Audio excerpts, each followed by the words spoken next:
आज हम लोग जो सेंटर ऑफ मास हम लोग का पिछले लेक्चर में हम लोग पढ़े थे, तो उसका जो है एक एनसीईआरटी का एग्जाम सेंटर मास ऑफ का डिफिनीशन, उसके कंटिन्यूस बॉडी का भी सेंटर ऑफ मास निकालने के लिए सब सिखाया गया, किस प्रकार ज्योमेट्रिकल सेंटर पे होता है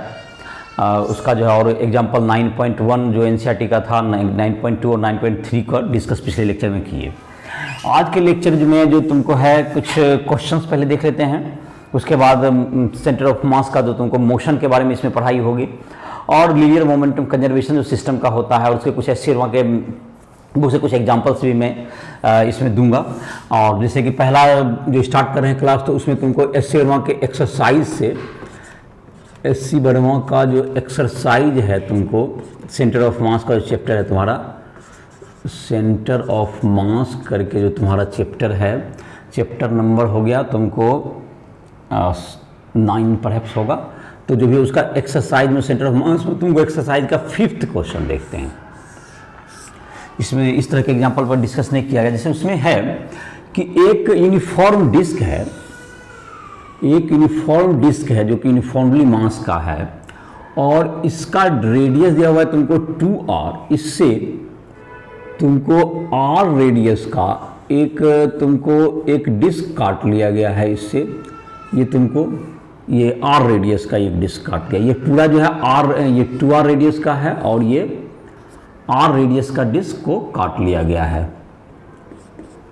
ये 2r रेडियस का एक डिस्क है, यहाँ पर r रेडियस का एक डिस्क काट लिया गया। r रेडियस का डिस्क यहाँ पर काटा गया, r रेडियस का डिस्क काटा गया, और यहाँ पर क्या होगा, तुमको 2r रेडियस का डिस्क यहाँ पर काट लिया। ये है तुमको पूरा दिया हुआ, और इससे इतना डिस्क कहते हैं, इतना बड़ा मास बचा तुम्हारा। ये जो मास बचा, अब यहाँ पर डिस्क में हर जगह मास होता है, जैसा कि कॉइन होता है। तो ये निकालना कि जो रेस्ट ऑफ जो सिस्टम बचे हैं, यहाँ से जो इतना कटने के बाद इसमें r रेडियस का जो काट लिया गया, जिससे कि इसके पेरीफेरी टच कर रहे हैं, तो इसको जो है एक्स एक्सिस मान लें, तो जाहिर है कि इसका जो सेंटर ऑफ मास, जैसे तुमको देखो ये जो उनको से बड़ी होगा, इसका देखो ऊपर जैसे है उतना ही सिमेट्रिकल है, तो जाहिर है कि जो एक्स एक्सिस है यहीं पर रहेगा। X coordinate of centre of मास निकालना है तुमको। लेट इसका जो ऑरिजिन ले लेते हैं, centre of the take origin at centre of original disc, centre of disc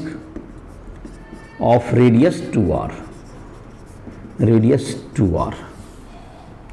तो बड़े डिस्क का जो मास हो गया, मास ऑफ डिस्क क्या हो जाएगा तुमको, मास ऑफ डिस्क। इसका जो है तुमको अगर एक एरिया में इसका मास मान लेते हैं रो, जिसको मास पर यूनिट एरिया कर सकते हैं, मास डेंसिटी, इनटू इसका एरिया से मल्टीप्लाई कर दो, ये तुम्हारा क्या निकल जाएगा, इसका मास निकल जाएगा। और मास ऑफ ओरिजिनल मतलब ये कटिंग से पहले, मास ऑफ कटिंग डिस्क, ये ओरिजिनल हो गया तुमको, ये कटिंग से पहले mass original, mass of cutting disc equals to rho into pi r square, rho into pi r square. तो इसका जो सेंटर ऑफ मास का एक्स कोऑर्डिनेट होगा, एक्सीएम जो होगा तुम्हारा, एक्सीएम इज इक्वल टू क्या होगा तुमको, m1x1 plus m2x2 bye m1 plus m2। m1 हो गया तुमको, m1 ये पूरा डिस्क का मास हो गया m1। और इसको जो है यहाँ पर ये देखा, जो जैसे कि 4 नंबर क्वेश्चन में देखा होगा कि ये मास अलग से रखा गया है, तो उसका मास रखा गया तो इसको तो ऐड कर देंगे, और अभी क्या करेंगे, इसको इतना मास को सब्सट्रैक्ट कर देंगे। जैसे कि मैथ्स जिस ढंग से ऐड करते हैं सिस्टम में, यहाँ पर मास m2 को माइनस कर देंगे। तो ये तुम्हारा इस ढंग से क्या होगा तुम्हारा, देखो जैसे कि मास हो गया m1 का वैल्यू हो गया that's equals to rho into 4 pi, rho into pi into 2r का होल स्क्वायर इंटू सेंटर, तो यहाँ पे 0 पर है। और इसका जो सेंटर है तुमको, जो कटिंग डिस्क का देखें, तो कटिंग डिस्क का सेंटर तुम्हारा कहाँ है, जो कटिंग डिस्क का जो सेंटर होगा तुम्हारा ये दिया हुआ है। यहाँ तो मास को जहाँ माइनस कर दो, मास तुमको हो गया क्या चीज़, rho into pi r square into cutting disc का सेंटर का डिस्टेंस कितना यहाँ से आर पर। इसके मास को जो इसका मास कहाँ से यहाँ से आता है 2r था टोटल, तो r हो गया, डिवाइड बाय मास को माइनस कर दो, रो इंटू पाई इंटू 2r का whole square minus rho into pi into r square. तो इसका मास हो गया तुमको माइनस, ये हो गया तुमको pi r square minus r by तुमको हो गया 3 minus r by 3, 4 minus 1 that is 3, यहाँ तो 0 होगा। तो ये minus r by 3, minus sign बता रहा है कि इसके अपोजिट होगा। तो जाहिर है कि इसका, तो जाहिर है कि मास तुम्हारा, अगर इसका मास का डिस्ट्रीब्यूशन भी हम लोग देखें एक आई एस्टिमेशन से, तो इधर की तरफ कंसंट्रेशन मास का ज़्यादा है, तो इसलिए इसका सेंटर मास किधर खिसक जाएगा तुमको, लेफ्ट साइड चला जाएगा, टुवार्ड्स लेफ्ट हो गया तुमको, ये अपोजिट साइड। तो ये तुमको समझ में आ गया होगा कि अगर तुमको मास को कहीं से कट कर लिया गया तो जैसे मास को प्लस करने के बजाय इसको माइनस करके भी सेंटर ऑफ मास को निकाला जा सकता है, जैसे कि यहाँ नीचे भी m1 माइनस m2 कर दिया गया है। और अगर ये तुमको जैसे कि 4 नंबर क्वेश्चन में ये दोनों डिस्क का मास को क्या कर देंगे हम लोग, ऐड कर देंगे। तो आई होप कि ये तुम्हें समझ में आ गया होगा। अब हम लोग देखते हैं कि मास जो तुमको है, जैसे कि कुछ कंटिन्यूस बॉडीज हैं जिसका कि मास तुमको निकालना हो, जिसका सेंटर ऑफ मास निकालना हो, कंटिन्यूस बॉडी का तुमको, जिसका कि तुमको आई एस्टिमेशन जिसका ज्योमेट्रिकल सेंटर पे नहीं रह पाए, तो जैसे कि हाफ सर्किल कर दें या हाफ रिंग या हाफ डिस्क, तो इन सबों का तुमको है कहाँ होगा, ज्योमेट्रिकल सेंटर पे ऑफ कोर्स नहीं होगा। तो इन सबों को निकालने के लिए क्या करेंगे, तो कंटिन्यूस बॉडी को निकालने के लिए क्या करते हैं, जो समेशन है उसको इंटीग्रेशन के रूप में लेना पड़ता है हमको। Centre of mass of continuous body जो होगा तुमको, centre of mass of continuous body, तो centre of mass of continuous body अगर होगा तो ये तुम्हारा हो जाएगा, इंटीग्रेट करना हो, जैसे कि XCM निकालना है तो x कोऑर्डिनेट इंटू dm करके उसको, इसमें से स्मॉल मास dm लेके उसको इंटीग्रेट करेंगे। Centre of mass of continuous body, centre of mass of continuous body, centre of mass of continuous body. तो ये जो कंटिन्यूस बॉडी है इसके जो सेंटर ऑफ मास को हम लोग डिटरमाइन करेंगे, इसको कैसे करेंगे, जैसे कि कहीं पर भी उसमें तुमको इसका जो x कोऑर्डिनेट लेना है, XCM equal to integration XDM by integration DM, इसको तुमको जो है छोटा सा मास लेना है, और YCM बराबर integration YDM bye integration DM, integration DM, integration YCM बराबर क्या हो गया, इंटीग्रेशन YDM बटे DM, x और y कोऑर्डिनेट को निकाला जा सकता है। ये तुमको कंटिन्यूस मास डिस्ट्रीब्यूशन में इस ढंग से निकाला, जैसे इसका एक इसका जैसे शेप है हाफ, तुम्हारा centre of mass of half ring, half ring है तुमको, इसका सेंटर ऑफ मास देखो कैसे निकलेगा, हाफ रिंग है, रिंग मतलब कि ये तुमको खाली रहेगा, मास सिर्फ यहाँ पर है, जैसे कि चूड़ी होता है तो वो उसी साइड तरफ का, ये तुमको मास सिर्फ यहाँ पर डिस्ट्रीब्यूटेड है इस जगह पर। तो इसका जो सेंटर ऑफ मास देखें तो यहाँ पर तो सिचुएटेड नहीं होगा, क्योंकि सेंटर ऑफ मास तो जहाँ पर है तुमको, ये तो सेंटर में आ नहीं रहा है, तो ये जो ज्योमेट्रिकल सेंटर पे इसका नहीं होगा। तो मान लेते ये देखें, अगर इस एक्सिस पर देखें, ये जो y,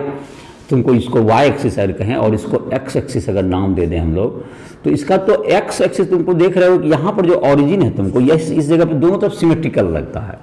तो इसका जो x कोऑर्डिनेट है वो तो लग रहा है कि x कोऑर्डिनेट तुमको क्या होगा, इसी लाइन पर होगा। लेकिन इस लाइन पर देखा जाए तो नीचे की तरफ इसका ये भी बात नहीं कि इसका रेडियस अगर तुमको r ले लें तो ऐसा नहीं कि इसका रेडियस तुमको r है तो ये r/2 पड़ेगा, क्योंकि इधर की तरफ मास का डेंसिटी ज़्यादा है और ऊपर मास कम है। ये रिंग हैज रेडियस r, ये यूनिफॉर्म हाफ रिंग कह सकते हैं, uniform half ring uniform half ring has mass has radius r, has radius r है इसका रेडियस आर है। तो ये जाहिर है कि इधर की तरफ नीचे की तरफ ज़्यादा दबा हुआ होना चाहिए, तो ये तो अनुमान से नहीं निकलेगा। एक्स डायरेक्शन में ये जरूर एक आर्गुमेंट से हमने निकाल लिया कि यहाँ पर क्या हो गया, तुमको इसी लाइन पे दोनों तरफ सिमेट्रिकल दिख रहा है, तो रिफ्लेक्शन से भी देखें तो इधर का रिफ्लेक्शन इधर आ जाएगा, इधर का रिफ्लेक्शन, इसका मतलब क्या है, तुमको एक रिफ्लेक्शन भी एक बॉडी दूसरे पर ओवरलैप कर जाएगा। लेकिन यहाँ पर भी अगर हम लोग यहाँ बीच में देंगे तो इसका जाहिर है कि रिफ्लेक्शन एक दूसरे पर ओवरलैप नहीं करेगा, तो इसका अर्थ हुआ कि इसको हम लोग सिमेट्रिसिटी से नहीं निकालेंगे। इस तरह के जो तुमको क्वेश्चंस हैं एनसीईआरटी बुक में तुम्हें इस तरह के नहीं दिए गए सिचुएशन में, इस तरह के सिचुएशन को डिस्कस नहीं किया गया है। लेकिन इंटीग्रेशन के प्रोसेस को समझाने के लिए और तुमको थोड़ा सा और जानकारी को बेहतर करने के लिए हम इस क्वेश्चन को ले रहे हैं, जो कि एससी रॉ में थ्योरी के रूप में दिया हुआ है, और जिससे तुमको इंटीग्रेशन के प्रक्रिया को किस प्रकार फिजिक्स में समझेंगे उसमें भी तुमको मदद मिलेगा। तो इसको क्या करते हैं, एक तुमको यहाँ पर जो है, यहाँ पर एक मास ले लेते हैं छोटा सा dm मास यहाँ लेंगे, जो कि यहाँ पर जो कि तुमको ये मास ले लिए dm, जो कि यहाँ पर एंगल बनाता है d थीटा, और ये एंगल इस डायरेक्शन में है, तुमको ये जो एंगल बना रहा है ये थीटा। तो ये तुमको क्या हुआ, ये जो छोटा सा मास लिया गया, जो पहले कहाँ से स्टार्ट हुआ, जो पहले थीटा एंगल बना रहा है, और यह जो है इसका जबकि ये जो dm मास लिए, यहाँ पर जो मास dm लिया गया, मास इक्वल टू dm, ये d थीटा एंगल यहाँ फॉर्म कर रहा है, ये d थीटा एंगल यहाँ पर फॉर्म कर रहा है, तो d थीटा एंगल यहाँ पर फॉर्म कर रहा है। तो इसका जो y कोऑर्डिनेट होगा, तो y cm बराबर क्या होगा, integration y dm, integration y dm। तो dm बराबर क्या हो जाएगा तुम्हारा, इसका जो ये जो मास है तुमको dm, तो इसका लेंथ जो हो गया, लिख लेते हैं a small mass dm is taken on the ring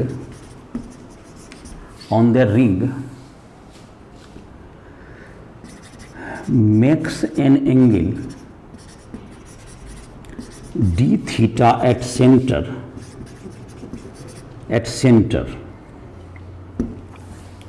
तो इसका जो मास होगा, तुमको रिंग का मास अगर m है, तो इसका जो लेंथ होगा, लेंथ ऑफ स्मॉल रिंग, अगर ये d थीटा बना रहा है, small cutting ring is equal to क्या होगा तुम्हारा, इसका जो मास हो गया तुमका, इसका लेंथ होगा तुम्हारा r इंटू डी थीटा, ये तुमको लेंथ हो गया l बराबर r इंटू डी थीटा, तो लेंथ हो गया तुम्हारा। तो मास dm बराबर क्या हो जाएगा, मास dm को क्या देखो, तुमको m लेंथ का, ये जो टोटल रिंग है, अगर इसका मास m है तो इसका लेंथ है पाई r, तो एक लेंथ का कितना हो गया, m by pi r length का मास है m, तो r d थीटा लेंथ का कितना होगा, तो that's equal to m d theta by pi, m d theta by pi, इसका मास हो गया, dm का वैल्यू हो गया। ये जो तुमको इसका मास हो गया, स्मॉल रिंग का जो पोर्शन लिए उसका मास हो गया। अब हम लोग इसका जो चाहें, अब इसका सेंटर कितना होगा, इसका एक्स कोऑर्डिनेट, तो जाहिर है कि इसका एक्स कोऑर्डिनेट तो जीरो मतलब यहीं पर होगा, इसलिए एक्स कोऑर्डिनेट वाई कोऑर्डिनेट को हमको निकालना था। इसका वाई कोऑर्डिनेट कितना होगा, हाइट, ये जो ट्रायंगल है इसमें देख सकते हैं, ये आर है और ये थीटा बना, तो ये वाला तुम्हारा क्या जाएगा, आर कॉस थीटा, ये क्या हो जाएगा तुम्हारा, आर कॉस थीटा आ जाएगा फ्रॉम ट्रायंगल। तो the y coordinate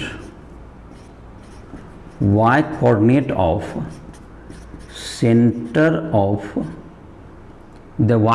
centre of dm equals to r cos theta, ये आर कॉस थीटा। तो अब क्या करते हैं, जो कि हमारा जो वाई cm जो निकालना है, that's equal to integration y dm by integration dm, जो कि पूरा मास आ जाएगा। तो y कोऑर्डिनेट हमारा कितना हो गया, इसका मास अब सब्स्टिट्यूट करते हैं, that's equal to r cos theta हो गया तुमको ट्रायंगल से,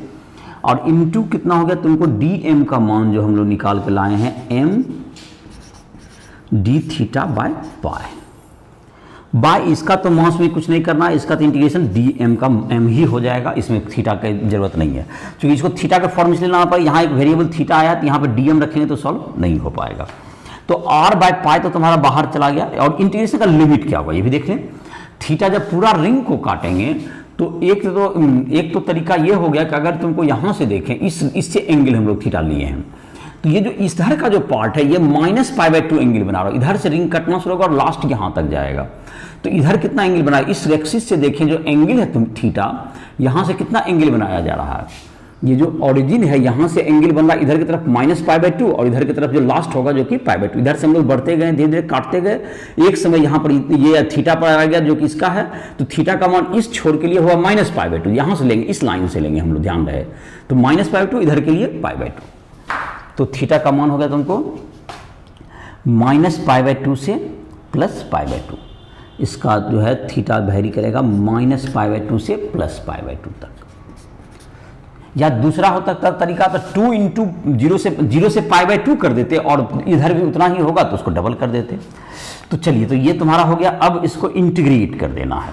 और इंटीग्रेट कर देंगे तो इसमें तुम्हारा कौन सा बाहर हो गया, r बाय पाई तो तुम्हारा बाहर हो गया, और कॉस थीटा का इंटीग्रेशन साइन थीटा होता है, साइन थीटा, और इंटीग्रेशन लिमिट रखिए -90 डिग्री और -π/2 और +π/2, और बाय m भी यहाँ होगा,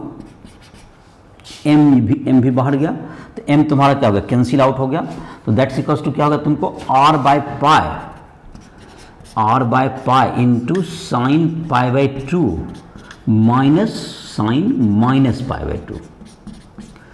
तो दैट्स इक्वल्स टू क्या होगा तुमको r बाय पाई, m को कैंसिल होने के बाद बचाइए 1 minus -1, that's equals to 2r by pi. ये 2r बाय पाई हो गया तुम्हारा इसका जहाँ पर y कोऑर्डिनेट होगा, और x कोऑर्डिनेट क्या होगा, 0 ही होगा, ऑरिजिन पर ही रहेगा, दोनों तरफ सिमेट्रिकल है। अगर x कोऑर्डिनेट को कैलकुलेट करना चाहते हो तो XCM को कैसे किस प्रकार इंटीग्रेट करके कोशिश भी करके देखोगे, तो उसमें XCM को अगर करोगे तो देखो क्या करोगे तुम, XCM का ऐसे 0 ही होगा आंसर, तो उसमें इंटीग्रेट करना पड़ेगा। तो देखो x कोऑर्डिनेट इसका क्या जाएगा, XCM का r साइन थीटा आ जाएगा, इसमें r cos थीटा की जगह r साइन थीटा का, बाकी सारे quantity m d theta by पाई यही रहेगा, और सारा -π/2 से +π/2 तक ये रहेगा बाय m, तो इसका आंसर 0 आ जाएगा तुम्हें। और इसको कैलकुलेट करने की जरूरत भी नहीं है, सिमेट्रिसिटी से भी हम लोग इसको 0 लिख सकते हैं। तो ये तुम्हारा हो गया एक, तुमने देखा कि किस प्रकार से एक हाफ रिंग का हमने निकाल के दिखाया, और जाहिर है एनसीईआरटी बुक में ये रिजल्ट के रूप में नहीं है, तो इसको इंटीग्रेशन के टेक्निक को समझने के लिए इसका यूज कर सकते हो, और जो ऐसे रॉन्ग क्वेश्चन भी इस तरह के दिए हुए हैं उन सबों को समझोगे। तो इसमें तुमको मास जो था लेंथ वाइज डिस्ट्रीब्यूटेड था, इसलिए हमने जो क्रॉस सेक्शन लिया था वो लेंथ वाइज लिया था, क्रॉस सेक्शन हमने लेंथ वाइज लिया। अब है तुमको जब क्रॉस सेक्शन हम लोग एरिया वाइज लेंगे, क्रॉस सेक्शन तुमको एरिया वाइज लेंगे,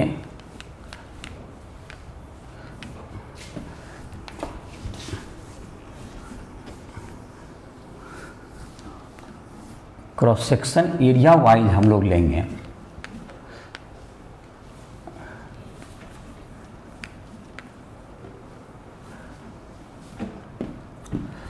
तो एरिया वाइज लेंगे तो इसका क्या होगा, mass of half ring, half disc,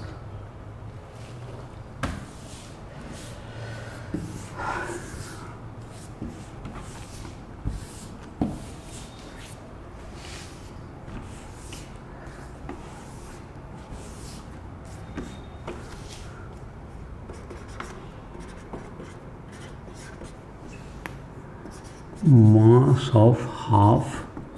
disc. तो ये जो डिस्क होगा इसका मास क्या होगा, मास कहते हैं centre of mass of,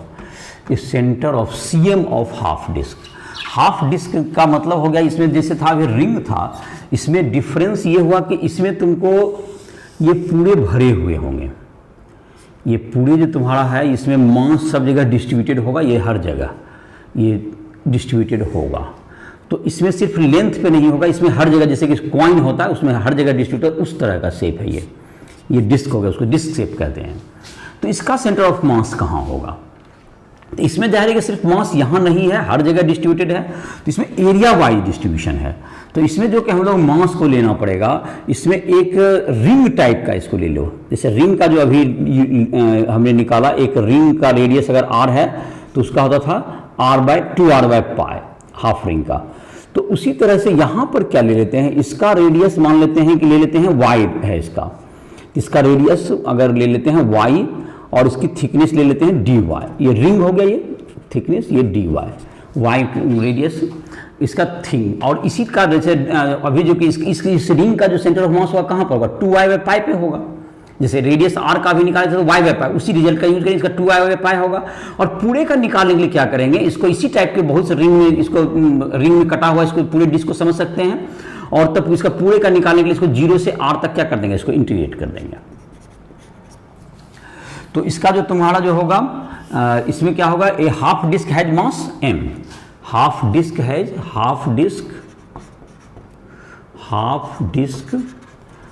mass equals to m। तो इसका मास क्या हो जाएगा, तो इसका जो डिस्क का, जो रिंग का cutting ring has mass per unit area, mass per unit area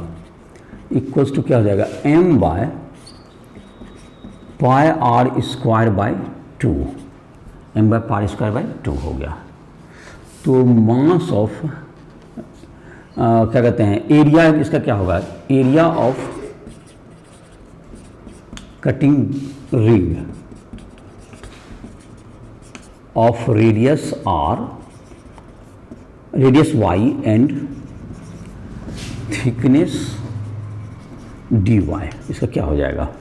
तो इसका देखो जैसे क्या लिखते हैं, इसको पाई इंटू क्या लिखेंगे, y प्लस डी वाई का whole square, that's equal to, इसका शॉर्टकट भी लिखने के लिए बता देंगे, pi into y plus d y का होल स्क्वायर माइनस क्या होगा, पाई वाई स्क्वायर, इसको लिख सकते हैं। तो इसका जो अप्रोक्सीमेट वैल्यू होता है, जो कि छोटा है डी वाई, तो इसको लिख सकते हैं हम लोग pi into pi r square, इसको तुमको कॉमन ले लो, पाई वाई स्क्वायर, इसको क्या लेते हैं, y के रिस्पेक्ट में dy छोटा है, तो 1 प्लस dy बाय y का whole square minus pi y square, that's equal to pi y square into क्या होगा तुमको, पाई 2 पाई आपने बाई 2 भी करना होगा, पाई बाई 2 भी करना पड़ेगा, नहीं रिंग हाफ रिंग है इनफैक्ट। तो इसका जो है तुमको हाफ से भी, या हाफ से बाहर ही डिवाइड कर देंगे, तो ठीक है, तो हाफ से इसको डिवाइड करना पड़ेगा हमको पूरे में, क्योंकि ये हाफ रिंग है। तो ये हाफ हो गया, हाफ इंटू क्या होगा तुमको अब, और 1 प्लस क्या होगा तुम्हारा पाई वाई स्क्वायर इंटू, ये तुमको मल्टीप्लाई हो जाता है 1 plus d y by y, और माइनस ये तुम्हारा हो गया 1 plus 2 d y by d y minus pi y square. तो अगला हो गया तुमको ये पाई वाई स्क्वायर प्लस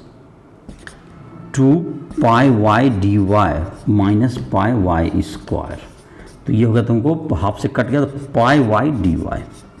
ये तुमको इसका एरिया हो गया। इसका एरिया से निकालने का जो शॉर्टकट है, इतना बड़ा नहीं निकाल सकते हैं हम लोग। एरिया के लिए क्या करते हैं, इसका लेंथ जैसे लेते हैं, इसका पाई वाई, और उसका थिकनेस छोटा है इसलिए डायरेक्ट लेंथ इंटू ब्रेड से भी निकाला जा सकता है। पाई वाई हो गया इसका लेंथ है, इंटू डी वाई हो गया इसका थिकनेस, तो pi y into d y. तो इसका मास डीएम कितना हो गया, देखिए mass of this cutting ring,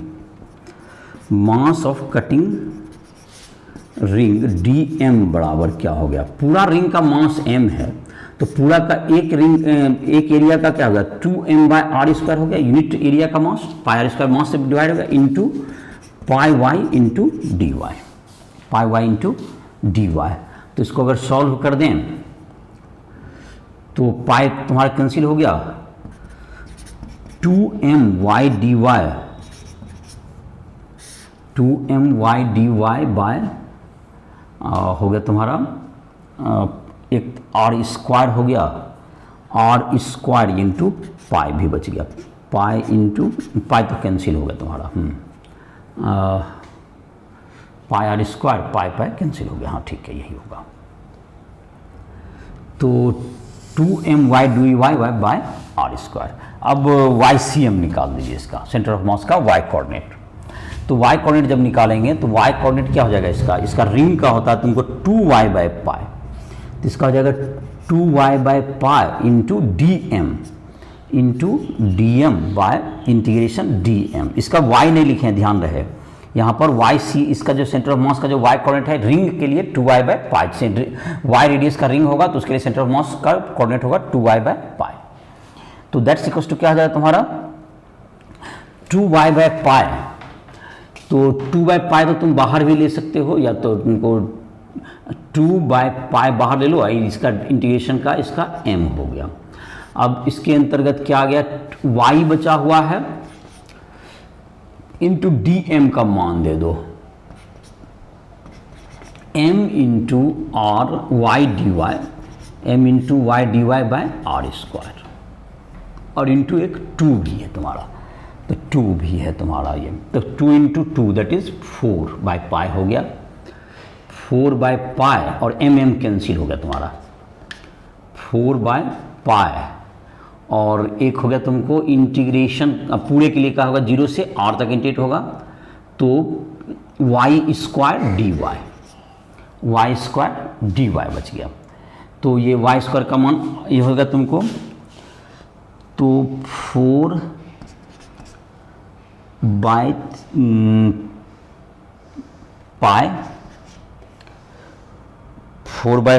into r² बचा हुआ है, ये हो गया y³/3 इंटीग्रेशन 0 से r, तो r³/3, तो दैट्स इक्वल टू क्या होगा तुमको 4/3π इंटू r² यहाँ था और इंटू r³,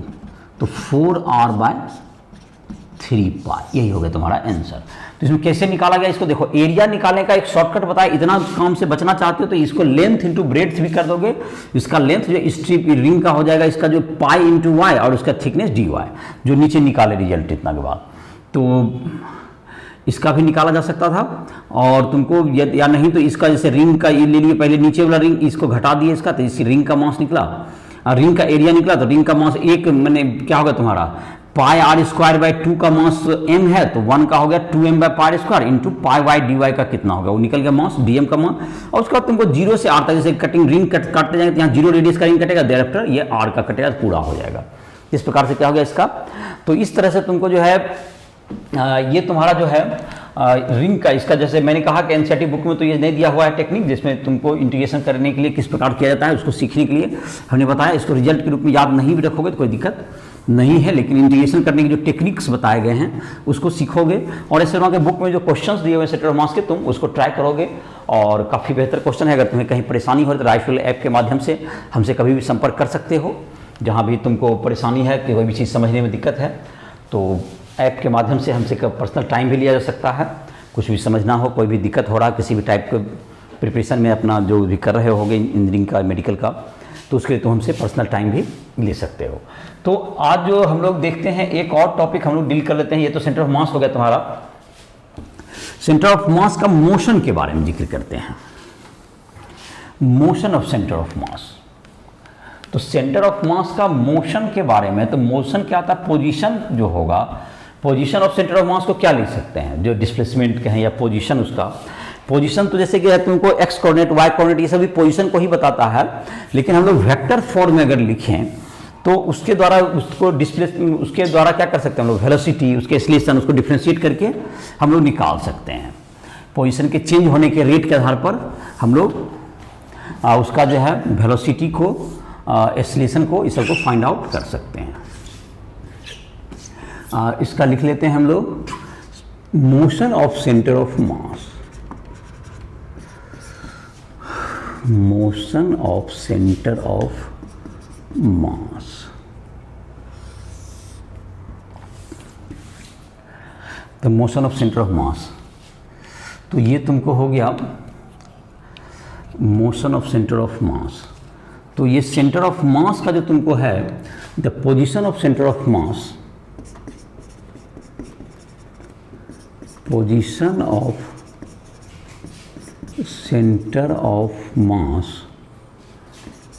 इसका जो कि पोजीशन वेक्टर हो गया RCM बराबर हो जाएगा तुमको integration r d m by integration d m. ये तुमको इसका पोजीशन वेक्टर हो गया, इसका इधर डी एम से इसको क्या कर देंगे, इंटीग्रेट कर देंगे। तो ये तुम्हारा हो जाएगा integration r d m by integration d m. ये तुम्हारा निकल जाएगा, इससे position of centre of mass निकल सकता है।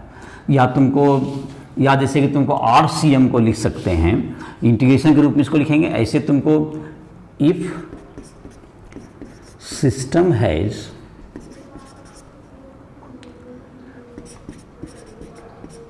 Particles m1, m2 dot mn with position vector r1 vector, r2 vector dot rn vector। the position vector क्या हो जाएगा, the position vector of center of mass, the position vector of center of mass r c M बराबर क्या हो जाएगा, m1 r1 vector plus m2 r2 vector dot mn rn vector by m1 जोड़ m2 जोड़ dot mn। ये तुम्हारा हो जाएगा, इसका पोजीशन वेक्टर हो जाएगा। पोजीशन वेक्टर को इस ढंग से लिख सकते हैं। अब जहाँ तक ये rate of change of position vector जो होगा, rate of change of position जो होगा सेंटर ऑफ मास का, वो उसका वेलोसिटी कहलाएगा। तो हम लोग वेलोसिटी के लिए क्या कर देंगे, इसको डिफ्रेंशिएट कर सकते हैं हम लोग। तो the rate of change of, जैसे ये जो इक्वेशन है तुम्हारा आर सी एम को रेट ऑफ चेंज के लिए क्या कर देंगे, इसको डिफ्रेंशिएट कर देंगे। तो ये तुमको velocity of centre of mass आ जाएगा। Rate of change of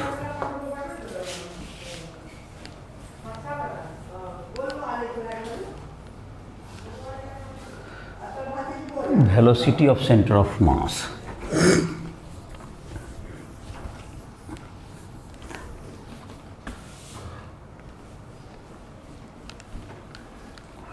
velocity of centre of mass अब तुमको है velocity, the rate of change of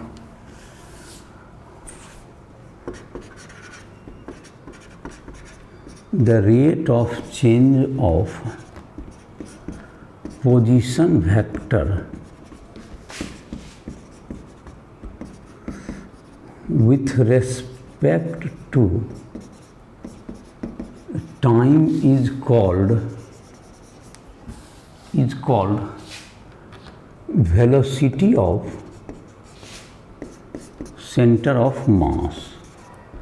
velocity of center of मास। तो भी सी एम बराबर क्या हो जाएगा, m1 v1 vector plus m2, मतलब इसको डिफ्रेंशिएट करने के बाद तुमको पोजीशन का डिफ्रेंशिएट करने क्या होगा, वेलोसिटी आ जाएगा, plus mn vn vector by तुमको हो गया m1 plus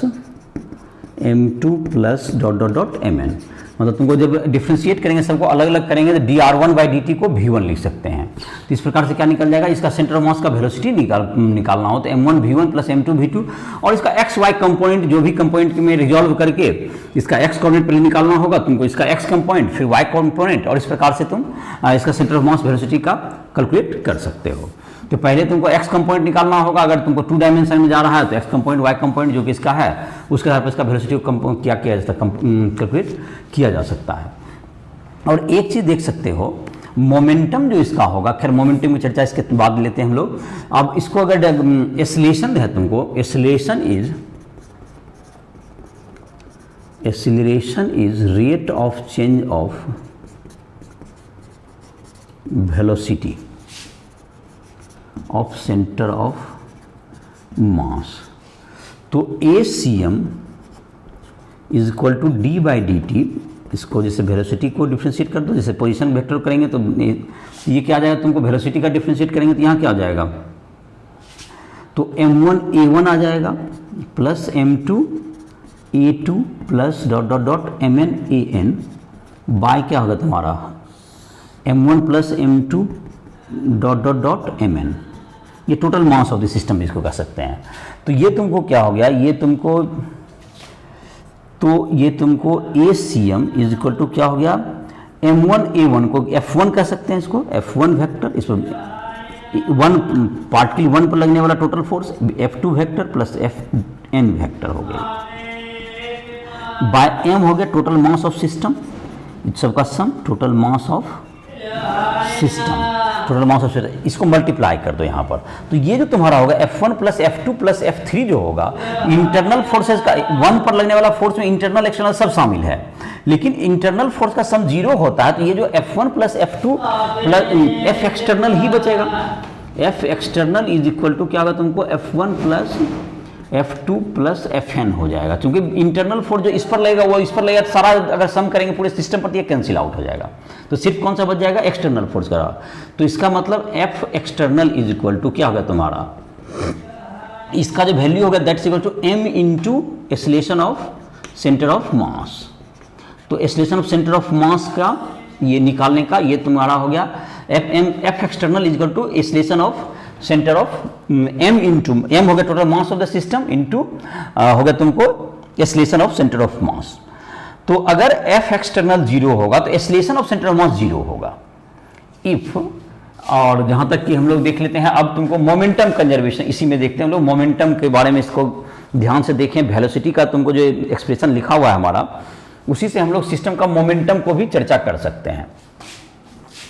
momentum of system, चलो इसको अलग ही कर देते हैं, हेडिंग ही कर देते हैं। तो तुम्हारा क्या हुआ अभी तक कि एक्सेलरेशन निकालने के लिए क्या करना है, वेलोसिटी निकालने के लिए M1 V1 vector plus M2 V2 vector, जैसे उसमें पोजीशन को जोड़ते थे, इसमें वेलोसिटी को जोड़ना होगा, और उसका x और y कंपोनेंट जैसा भी तुमको कंपोनेंट होगा, x component y component velocity का लेके जैसे वेक्टर में ऐड करते हैं, इस प्रकार से क्या कर सकते हैं इसका हम लोग वेलोसिटी ऑफ सेंटर ऑफ मास, उसी प्रकार से एक्सेलरेशन भी निकालना है तो हम लोग निकाल सकते हैं। लेकिन इसमें एक और इंपॉर्टेंट रिजल्ट जो हमने देखा कि F एक्सटर्नल जो होता है तुमको mass of system into acceleration of centre of मास के बराबर होता है। तो जो एक्सेलरेशन अगर ऑफ सेंटर ऑफ मास का जो तुम्हारा होगा external force is equal to F external force is equal to क्या होगा, M into acceleration of centre of mass. तो सेंटर ऑफ मास का कोई एक्सेलरेशन नहीं होगा अगर एक्सटर्नल फोर्स 0 होगा। जैसे इसी से हम लोग देखते हैं linear momentum of system of particle. तो लीनियर मोमेंटम हम लोग किसको कहते हैं, V1 plus V2 M1 V1, अगर मास M1 है, दूसरा का मास M2 है, वेलोसिटी V2 है, plus M3 V3 dot dot dot Mn Vn is equal to P, ये मोमेंटम लीनियर मोमेंटम, इसका सम हो गया। तो मोमेंटम यहाँ हो गया। हम लोग जो अभी निकाले थे वेलोसिटी ऑफ सेंटर ऑफ मास जो लिखे थे दैट्स इक्वल टू क्या होगा तुमको, M1 V1 plus M2 V2 plus M3 V3 dot dot Mn Vn by total mass of the system को कैपिटल M मान लो, mass of the system SYST, mass of the system. तो M into क्या हो गया, VCM हो गया ये, तो इसको इधर कर देंगे तो M into VCM equals to क्या होगा तुम्हारा, ये P हो गया, ये momentum of system, total linear momentum of system, ये total linear momentum of system निकल गई है। मास इंटू दिस, देखो एक्सेलरेशन के लिए क्या होगा तुमका, फोर्स के लिए होगा तुमको F इज इक्वल टू ये तुम्हारा इसका निकल गया M इंटू VCM, ये मोमेंटम को बताएगा। मतलब सेंटर ऑफ मास के वेलोसिटी को अगर टोटल मास से मल्टीप्लाई कर देंगे तो वो सिस्टम का लीनियर मोमेंटम निकल जाएंगे। अब लीनियर मोमेंटम कंजर्वेशन देखते हैं। Linear momentum conservation, linear momentum conservation, अगर तुमको F external, if F external is equal to, F external क्या होता तुमको, F external is equal to हम लोग निकाले थे M into acceleration of centre of mass. If F external equals to 0, यदि 0 हो तो F एक्सटर्नल 0 हो तो क्या लिख सकते हैं, M into ACM m into A C M बराबर 0 हो गया। और acceleration of centre of mass को लिख सकते हैं d by D T V C M equals to 0। तो जो कॉन्स्ट अगर तुमको ये कांस्टेंट होगा, ये तुम्हारा ये जो m इंटू वी सी एम, अगर m इसको प्रोडक्ट भी कर दें d by D t m into v C m is equal to 0। ये तो टोटल मोमेंटम है ये, तो that's equals to d p by D t equals to 0। This imply that p equals to constant, differentiation तो constant का ही 0 होगा। It means क्या निकला statement, if external force on system is 0, the momentum of system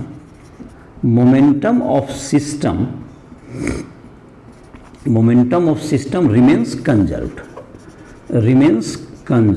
ये तुम्हारा linear momentum system of particle के लिए हो गया कि अगर तुमको इस सिस्टम पर बाहर से लगने वाले फोर्स अगर 0 हो जाएं तो इसका जो लीनियर मोमेंटम है कंजर्व होगा।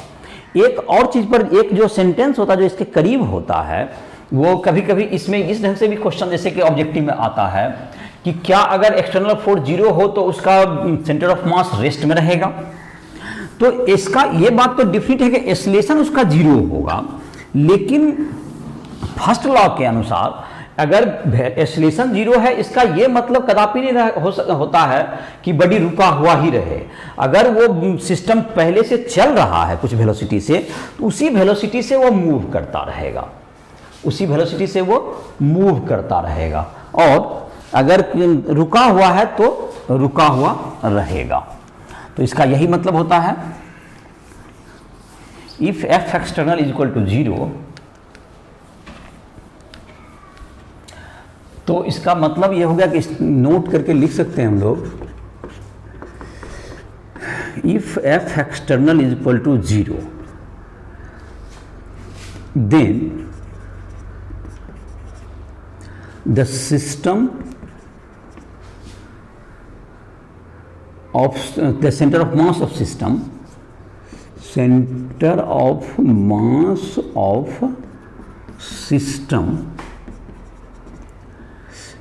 may move or at rest में मूव का मतलब विद यूनिफॉर्म वेलोसिटी, ये मूव कर सकता है विद यूनिफॉर्म वेलोसिटी या रेस्ट में रहेगा। तो ये अगर पहले से रेस्ट में तो रेस्ट में रहेगा, या पहले से कांस्टेंट वेलोसिटी चल रहा है तो उसी वेलोसिटी से वो चलता रहेगा। ये लाइन ध्यान रखना होगा।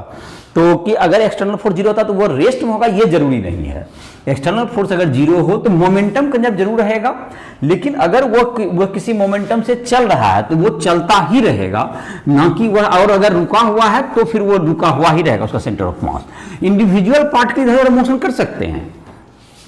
लेकिन सेंटर ऑफ मास का कोई मोशन नहीं होगा। जैसे कि एक तुमको है कि मान लेते हैं कि तुमको एक प्रोजेक्टाइल को फेंका गया,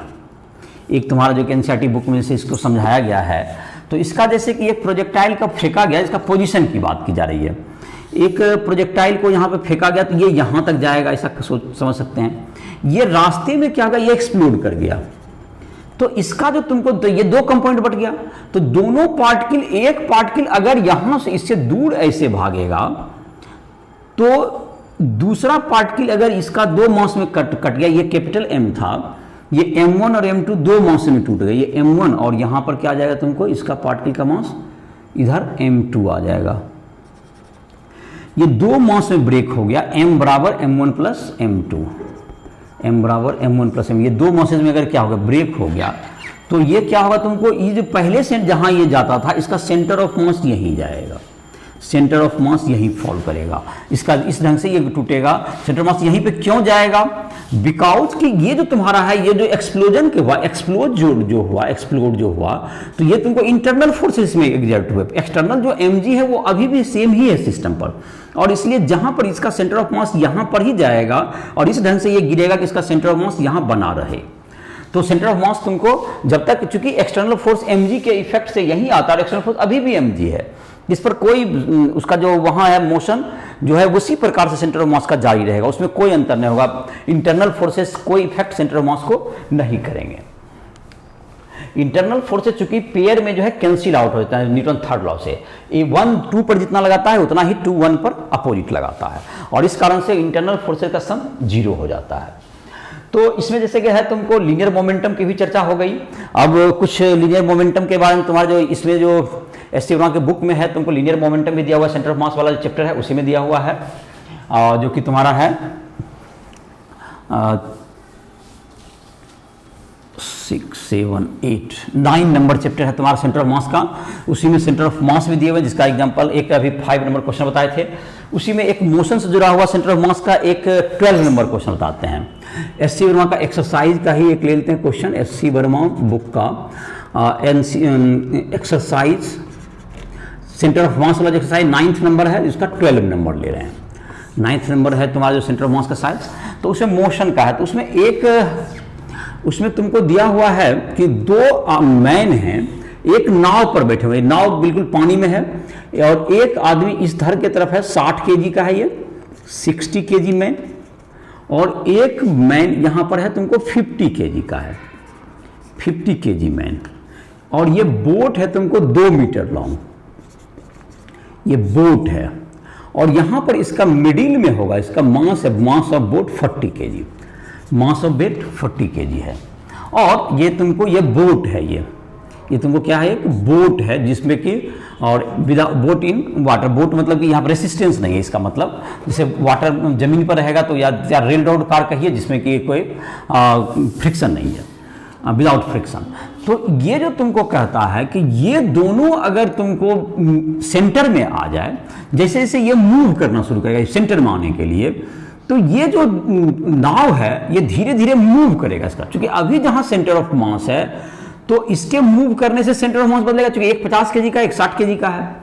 तो ये जब सेंटर ऑफ मास जो है, कभी भी सेंटर ऑफ मास पर no external force on centre of mass, no external force on centre of mass, centre of mass पे कोई एक्सटर्नल फोर्स नहीं है, तो it remains at same position, it remains at same position, it remains at same position, ये same position पर ये रहेगा,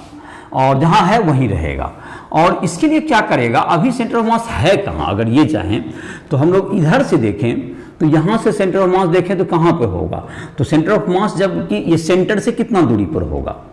तो सेंटर ऑफ मास जो है तुमको अभी है, और यहाँ से सेंटर से यहाँ ऑरिजिन ले लें तो इसका सेंटर ऑफ मास किधर होगा तुमको, इधर अगर 50 केजी के मैन है तो इधर की तरफ अगर एक्स एक्सिस ले लो, इधर ही होगा तुमको, या इधर एक्सिस लोगे तो माइनस में आ जाएगा तुम्हारा सेंटर ऑफ मास, चलो इधर ही ले लो, तो एक्स सी एम जो होगा तुमको 60 केजी मैन को, तो पता नहीं क्वेश्चन में तुम्हारा, हम तो 50 केजी को राइट साइड दे दिए हैं, तो 50 इंटू कितना होगा तुमको 1 हो गया, 2 मीटर का है तो ये 1 होगा, और -60 into 1 by 50 plus 60 plus 40 into 0 भी लिख सकते हो, 40 इंटू 0, और ये हो गया 50 plus 60 plus 40, that's equals to -50 into 1, तो -10 बाय 15, -1 बाय 15 मीटर पे है ये, -1 बाय 15 मतलब लेफ्ट साइड, ये लेफ्ट साइड। अगर हम लोग यहाँ पर लिखे हैं तो जो हम लोग फिगर बनाए हैं, हो सकता है क्वेश्चन में तुमको 60 केजी मैन राइट हो, मुझे ध्यान नहीं है, तो जैसा भी होगा तुम देख लोगे, तो अगर ऐसा कुछ मेंशन होगा तो 60 केजी इधर कर दो, प्लस आ जाएगा, तो -1 बाय 60 मतलब इधर की तरफ यहाँ पर सेंटर ऑफ मास है। और अगर तुमको दोनों बाद में तुमको कोई एक्सटर्नल फोर्स नहीं, तो अगर बाद सभी अगर, तो सारा मास कहाँ कंसंट्रेट हो जाएगा, आपका सेंटर पे हो जाएगा, तो इसका मतलब यहाँ पर जो सेंटर ऑफ मास होगा -15 सेंटीमीटर पर, यहाँ पर होगा तुमको सेंटर ऑफ मास होगा यहीं पर, इस सेंटर ऑफ मास यहाँ पर होगा तुम्हारा, ये तुमको लेफ्ट साइड है, ये 40 केजी, यहाँ पर सेंटर ऑफ मास यहाँ से निकाला गया, ऑरिजिन यहाँ लिया गया तो तुमको ये निकला, यहाँ -1/15, यहाँ पर सेंटर ऑफ मास है, सेंटर ऑफ मास का यहाँ पोजीशन है, तो सेंटर ऑफ मास यही रहेगा। तो ये जो तुमको नाव है, ये ऑटोमेटिक इसका सेंटर यहाँ शिफ्ट कर जाएगा, मतलब कि जब तुमको if 2 person at centre of boat, the center shift to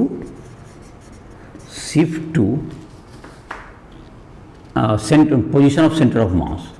position सारा मास वहीं पे, position of centre of mass, तो कितना शिफ्ट करेगा ये, तो शिफ्ट कितना होगा तुमको, कितना चलेगा, -1/15 metre, that's equals to -13 centimetre करीब करीब,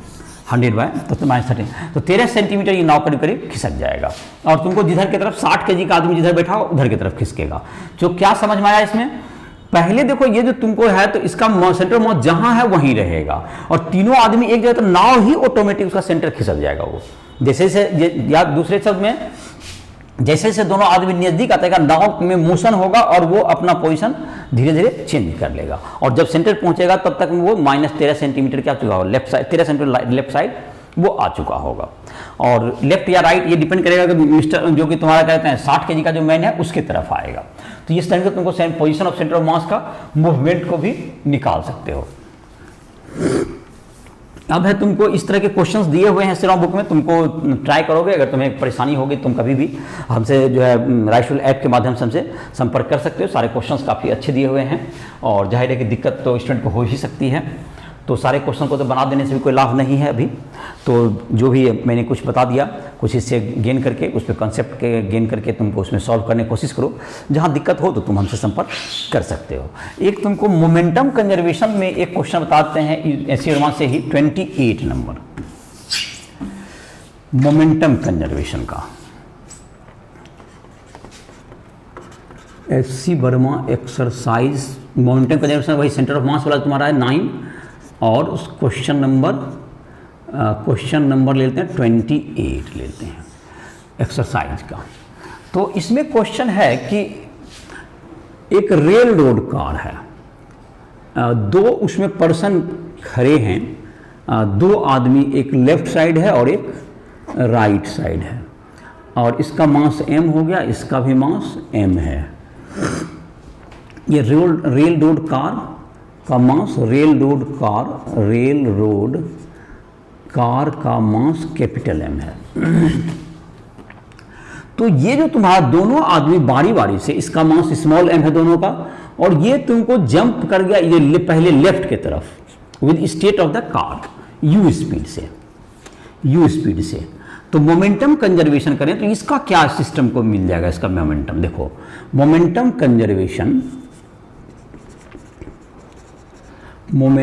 conservation in the frame of state of car, और अभी जो कि तुमको रेस्ट में है तो ये ग्राउंड से भी कह सकते हो, ये ग्राउंड के रिस्पेक्ट में, तो क्या हो जाएगा इसका, ये तुमको -mu कह सकते हैं। इसको left side right side positive मान लो, राइट साइड अगर एक्सिस मान लें, इधर राइट साइड पॉजिटिव ले लेते हैं, तो इसका जो तुम्हारा होगा ये मोमेंटम होगा, इनिशियल मोमेंटम लिख रहे हैं। तो पहले इनिशियल मोमेंटम तो सबका वेलोसिटी 0 है, तो m प्लस m इंटू क्या होगा 0, दैट्स इक्वल टू क्या होगा, फाइनली क्या होगा -m इंटू यू से ये लेफ्ट साइड कूद गया। तो ये दोनों जो मास अब बचा m प्लस m तो एक साथ ही रहेगा, तो इसको कुछ स्पीड मिल जाएगा, इसको कह सकते हैं v1। तो v1 क्या हो गया, mu by m plus m का स्पीड, ये तुमको पॉजिटिव आने का होता, राइट साइड ये जाने लगेगा। अब तुमको after jumping momentum conservation after jumping second जब जंप करेगा, ये राइट में किया, ये किधर, ये राइट में, राइट साइड। तो ये फ्रेम लेते हैं हम लोग, फ्रेम ले लेते हैं state of car, frame of state of car के फ्रेम में कंजर्व करते हैं। चलो, तो मोमेंटम अगर स्टेट ऑफ कार के में करेंगे तो स्टेट ऑफ कार के होगा, तो अभी अगर इसके स्टेट में करें तो अभी तो 0 इसको स्पीड मानेंगे। तो इनिशियल मोमेंटम में क्या करते हैं, m प्लस m इंटू 0 कर दीजिए, और बाद में ग्राउंड के रेस्पेक्ट में उसको जोड़ देंगे। तो अभी 0 हो गया, तो अब तुमको ये राइट साइड गया, तो इसको क्या लिखें, m इंटू यू प्लस, अब कैपिटल M बचेगा, इंटू इसका v2, ये v2। तो v2 का वैल्यू कितना आ गया तुमको, v2 is equal to -mv by m। तो ये तुमको लेफ्ट साइड जाएगा, ये तुमको अब, लेकिन अगर इसके स्टेट में था तो एक तुमको राइट साइड है तुमको, और एक तुमको पहले क्या जा रहा, लेफ्ट साइड तुमको इसके रिलेटिव में। तो net speed of velocity of rail road car in frame of ground अगर कहें तो दैट्स इक्वल टू क्या हो जाएगा तुमको, ये तुमका दोनों का ऐड हो जाएगा, तुमको ये भी लेफ्ट साइड मतलब क्या होगा इसके सम, मतलब ये तुमको ये ग्राउंड फ्रेम में अगर हम लोग देखेंगे तो ये तुमको ये जो है तुमको इस फ्रेम में निकाला जो कि इतना स्पीड से राइट जा रहा है और ये लेफ्ट जा रहा है, तो ये दोनों क्या हो जाएगा, ऐड हो जाएगा और ये लेफ्ट जाता हुआ दोनों दिखेगा। तुमको क्या हो जाएगा, ये ऐड कर देंगे इसको, तो ये ऐड कर देंगे तो क्या हो जाएगा तुमको, ग्राउंड फ्रेम में दोनों स्पीड ऐड हो जाएगा। तो mu by m plus m minus mu by m, तो m plus m into m यहाँ हो गया और ये हो गया तुमको mu है तुमको इधर भी, और तो ये m से कैंसिल mmu हो जाएगा, इसको m से मल्टीप्लाई होगा तो mmu minus mmu minus m square u, तो दैट्स इक्वल टू क्या होगा, minus m square u by m plus m into m। और अगर इस चीज़ को अगर यहाँ पे अवॉइड करना चाहते हो, जैसे कि इसमें क्या किए, इसके स्टेट ऑफ कार के रिलेटिव में ये कूद रहा था तो वहाँ पर रिलेटिव उसके में ही मोमेंटम कंजर्वेशन है, लेकिन यही काम अगर चाहो कि ग्राउंड फ्रेम में यहीं पर करना चाहें तो इसका स्पीड को यहीं पर हम लोग मेंशन कर सकते हैं।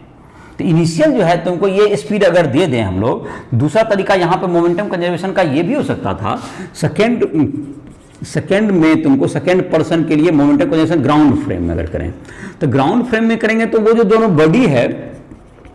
पहले तो v1 स्पीड से जा रहा है और बाद में जो तुमको पर्सन कूदा वो तुमको कितना स्पीड से कूदा, वो m तुम्हारा है और साथ साथ राइट साइड गया, और तो राइट साइड मतलब ये कूदा तो ग्राउंड के ये किसके रिलेटिव में, कार्ट के रिलेटिव में, तो पहले कार्ट के रिलेटिव में फिर कार्ट का velocity m plus you into v1 और प्लस m इंटू v2, ये तुमको निकाल कर इसे डायरेक्ट तुम्हारा आंसर आ जाएगा। तो ऐसा भी कर सकते हैं, तो ये v2 is equal to answer. तो ये तुम्हारा अगर ग्राउंड फ्रेम में हम लोग इसको करते तो इस ढंग से इक्वेशन लिख सकते हैं, या तो तुमको इधर ये ग्राउंड फ्रेम से बना सकते हो, सेकंड फर्स्ट में तो कोई दिक्कत है नहीं, फर्स्ट आसान है कि तुमको पहला व्यक्ति जब कूदा तो ये रेस्ट में था तो ग्राउंड फ्रेम से बनाइए, इसके कार फ्रेम बनाइए, बात एक ही होगा आपका। तो पहले तो जीरो था तो बाद में ये लेफ्ट साइड कूदा तो minus mu plus total mass into v1 कर दिए। दूसरा जब आदमी कूदा तो उसमें स्टेट ऑफ कार के फ्रेम में अगर करेंगे तो बाद में जो ग्राउंड आंसर तो हमारा ग्राउंड फ्रेम में है, तो दोनों के स्पीड को क्या करना पड़ेगा, हमको ऐड करना पड़ेगा। और अगर तुमको जब इसी बात को ग्राउंड फ्रेम बनाएंगे तुम इक्वेशन को अगर तुमको इस ढंग से लिख सकते हो और डायरेक्ट तुम्हारा जो v2 वहाँ है वहाँ आंसर आ जाएगा। तो ये तुम्हारा था मोमेंटम। इसके बाद जो कॉलिजन के जो लेक्चर्स थे तुमको पीछे ही जो चैप्टर 6 का जो लेक्चर राइस ऐप पर अपलोड है हमारा, उसमें कॉलिजन के लेक्चर दिए हुए हैं जो कि मोमेंटम कंजर्वेशन के बाद 32 से कॉलिजन का ही क्वेश्चन आ रहा है, तो उसको तुम उस लेक्चर को देख सकते हो और कॉलिजन के क्वेश्चन भी बना सकते हो। और तुमको 42 वगैरह से सारे मिसलेनियस क्वेश्चन दिए हुए हैं, काफ़ी अच्छे लेवल के क्वेश्चंस हैं। अगर तुमको उसको ट्राई कर रहे हो, तुम्हें कोई क्वेश्चन में फंस रहे हो, नहीं बन रहा है, तुम उसके लिए तुम हमसे संपर्क कर सकते हो कभी भी। राइटल ऐप को प्ले स्टोर से डाउनलोड करके जो भी क्वेश्चन फिजिक्स केमिस्ट्री या मैथ किसी में भी तुमको परेशानी हो रही है पढ़ाई करने में, जो तैयारी कर रहे हो तुमको स्कूल एग्जाम के या तुमको बोर्ड के लिए या तुमको जो जेईई मेंस एडवांस नीट इन सबों की, तो तुम उसके लिए कभी फिजिक्स हो केमिस्ट्री हो मैथ हो राइफल ऐप के माध्यम से हमसे संपर्क करके तुम अपनी पढ़ाई को आगे जारी रख सकते हो। तुम पर्सनल गाइड के लिए भी तुम हमको चूज कर सकते हो कि कोई भी प्रॉब्लम हो तो उसके लिए तुम राइफल ऐप को प्ले स्टोर से डाउनलोड करो, वहाँ प्रैक्टिस के लिए क्वेश्चंस भी मिल जाएंगे। तो इसी साथ इस लेक्चर को समाप्त कर रहे हैं।